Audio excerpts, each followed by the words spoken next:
10 years ago, in a galaxy very, very near, George Lucas imagined a world no one else had ever seen. When he placed it on screen in Star Wars in 1977, he asked us to see it through the eyes of a restless and idealistic young man, Luke Skywalker.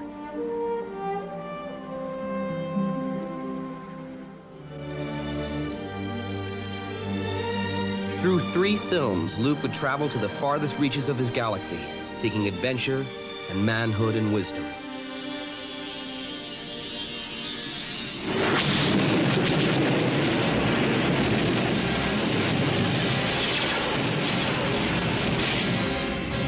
It would be a perilous journey, for this was a universe in turmoil, with the forces of light and darkness locked in mortal combat.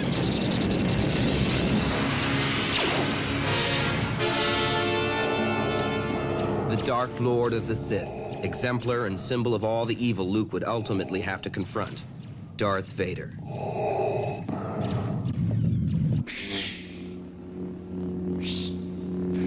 On his long journey to that final confrontation, Luke would take strength and wisdom from a gentle, perfect knight.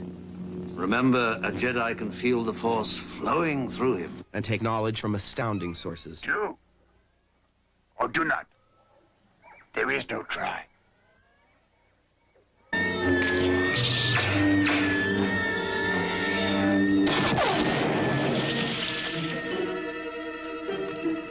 Along his way, he would discover that, like everyone else, he contained all the world's possibilities within himself. The dark side of the Force as well as the light.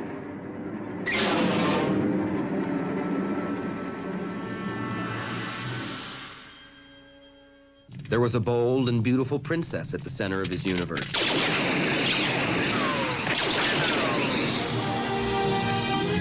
The bond they felt was powerful. Good luck.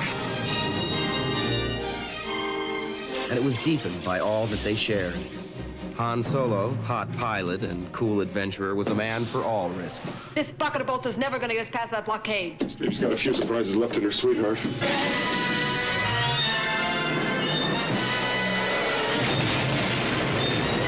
Sir, the possibility of successfully navigating an asteroid field is approximately 3,720 to 1. Never tell me the odds. Lando Calrissian, that charming rogue, joined the Brotherhood of the Brave in The Empire Strikes Back.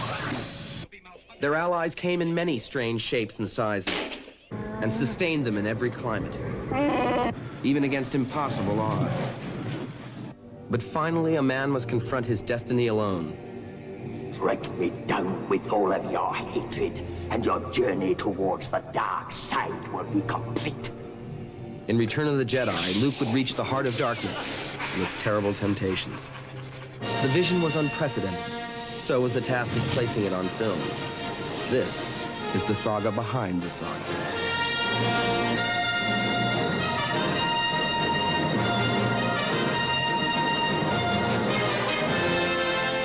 Tunisia, 1975. The Star Wars company arrives at its first location. Besides conceiving and writing the film, George Lucas served as director. On such a complex project, that's at least one job too many, according to George.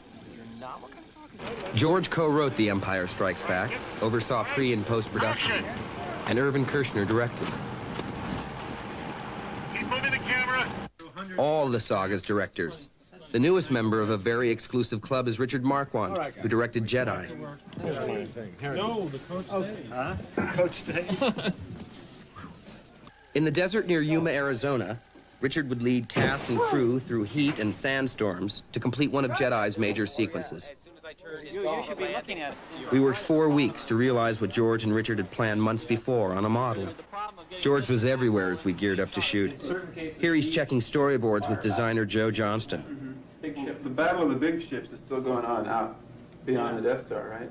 Well, as the fighters go in. As the fighters go in, we assume that the rebel cruisers also start to go in. Yeah. He even turned up at my costume fitting. This is actually quite similar to your outfit in the first film. It is.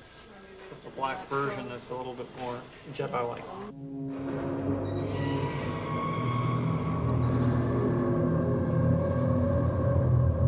Jedi was more than a saga's climax. It offered George a chance few filmmakers get. The opportunity to improve on ideas, settings, and characters he had introduced in his earlier works.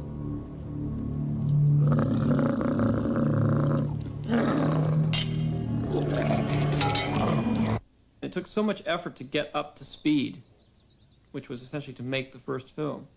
And I created this great world, but I didn't have the fun of being able to run around in it. Now that I knew the world and I could see it, and it was a real thing, it brings up all kinds of ideas of things and funny moments and adventures that you could have in that environment that you've created.